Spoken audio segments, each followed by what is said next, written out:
Hello, folks. Welcome to our study of Paul's letter to the Philippians.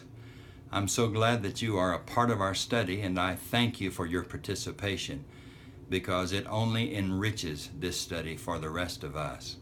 By the way, if you ever have any questions or comments that you want to ask or make about what you read, what you meditate on, I hope you'll ask those questions and make those comments. You can do it on our Facebook page, of course, but you can also send me a private email if you wish, holton.carey@gmail.com. That'll get to me, and I'll be glad to hear from you. Okay. In this video, we are taking a look at the first 6 verses of Philippians chapter 1. This section is a part of Paul's introductory matters to the book.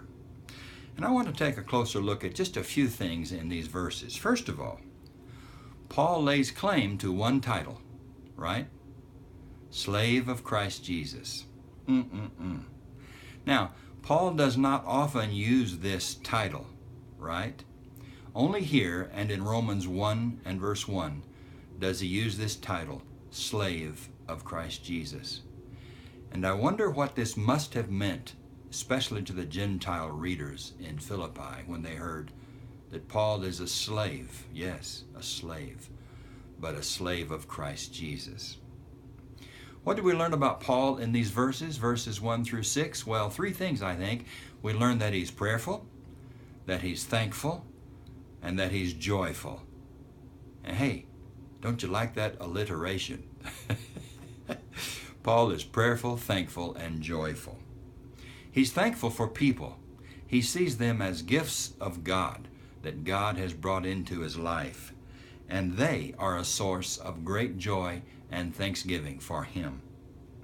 He prays for these people too, and we're going to read more in the future verses about his particular prayer for these people, but he's thankful for their partnership in grace and in the gospel.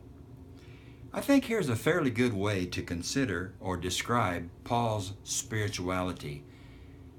Pray. He prays a lot. He's thankful. He's a grateful person.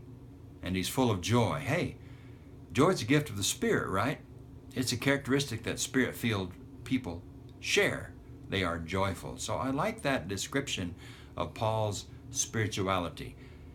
Prayerful, joyful, thankful. Okay. Verse 6. What is Paul confident of? He's confident that the Philippians' participation in the gospel will continue until the day of Christ. And what Paul is doing here is assuring them of their future.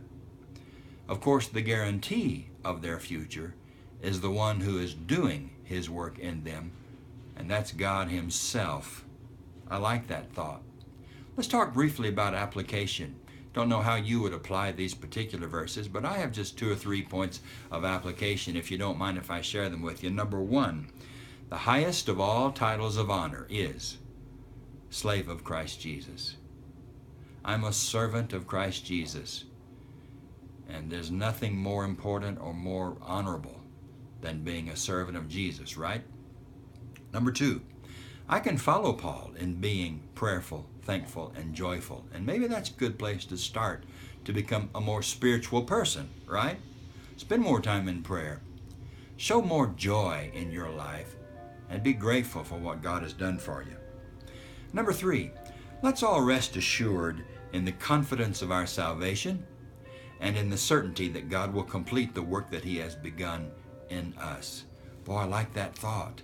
The confidence that we have in our salvation and that God will continue his sanctifying work in us, that he will complete his work in us. That's a powerful verse, verse 6. Okay, preview. I won't see you again until we finish verse 14 of chapter 1. And through verse 14, we're going to read about Paul's great love for these people, and he's going to get specific. We're going to read the specifics regarding Paul's prayer for these people, and Paul is going to begin to reflect upon his imprisonment. I'll see you in about 7 days, and again, any comments or questions, feel free to ask them. God bless you in this study, and thank you for taking part.